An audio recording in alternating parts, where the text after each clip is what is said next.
came first, the chicken or the egg? I'll have to say the chicken. The chicken. What do you think? The chicken. Chicken. And what about you? The egg. Egg, okay. Was the egg fertilized? You got me. You got me, yeah, ain't no way.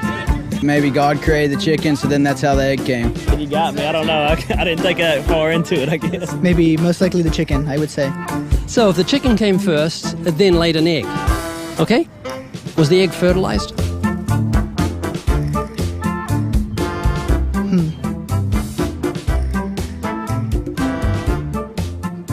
Don't know. The egg? The egg? Yes. This chicken that produced the first egg, was the egg fertilized?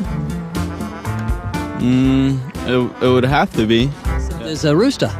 So there was a rooster. So there's a rooster and a chicken. Where do they come from? They all came from the stars. You said, I am, we are stardust. Yes. What does that mean? For me, the most astonishing fact is that the molecules that comprise our body are traceable to the crucibles of the centers of stars. And we are not only figuratively, but literally stardust. Okay, so where did you come from? I came from the stars. No, you came from your parents. Obviously, I did, yeah. Where did they come from? And they came from their parents. And where did they come from? From their parents. Right back to Adam. Correct.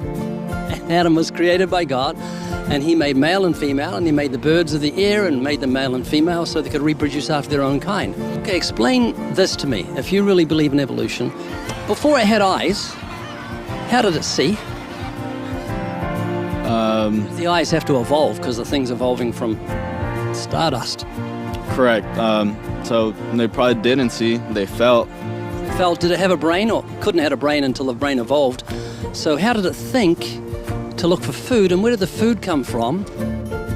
And why did the food evolve? And did it have lungs? Do you think the chicken thing, before it evolved into chicken, had lungs? I'm not too sure. It's all about survival instinct, so, you know. It's not going to survive. It didn't have lungs. And if it breathed air, was the air 20% oxygen as it is now? And why did the air evolve? And why did it evolve lungs? And how did it survive before it had lungs? And see before it had eyes, and think before it had a brain, and eat before it had an appetite? It doesn't really make sense when you think about it, because you've got to translate that to elephants, horses, cats, cows, human beings. Every living thing that apparently evolved from stars had to evolve eyes and ears and a mouth and a nose and lungs and heart and kidneys. Let's go back to something more simple regarding that first chicken that came from the stars. Which came first in the chicken? Was it its blood, or its heart, or its blood vessels? Which evolved first? I do not know the answer. Well, if it was the heart, why did the heart evolve when there was no blood? If it was the blood, why did the blood evolve when there was no heart to pump it around? If there are no blood vessels, how did the blood get around the body of the chicken to keep it alive if there's no heart to pump it? I've always had the doubts. It's like, we've been here for how long and we still haven't evolved, or what are we going to evolve into? Can you think of anyone that isn't fully evolved? Anything on Earth? Dogs have 4 legs, they have a tongue and eyes and ears. Everything's fully evolved. People they don't have half-evolved leg. You don't see someone with a semi-evolved leg, or half an ear, or half a nose, half an eye, half teeth. Everything's fully evolved, because the Bible says when God created all things, it was finished. So everything's finished. The fruits, the flowers, the birds, the trees, the nuts, the giraffes, horses, cats, cows, everything is fully finished.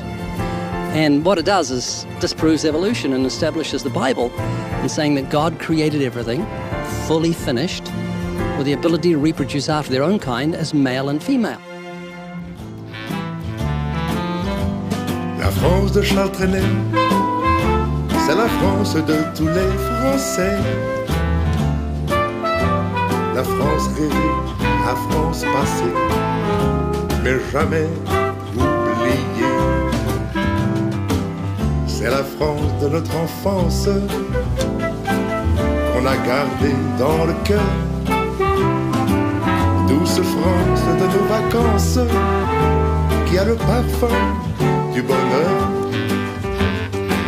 C'est le pays où la mer, avec ses reflets d'argent, danse le long des golfes clairs sous les ailes, les oiseaux blancs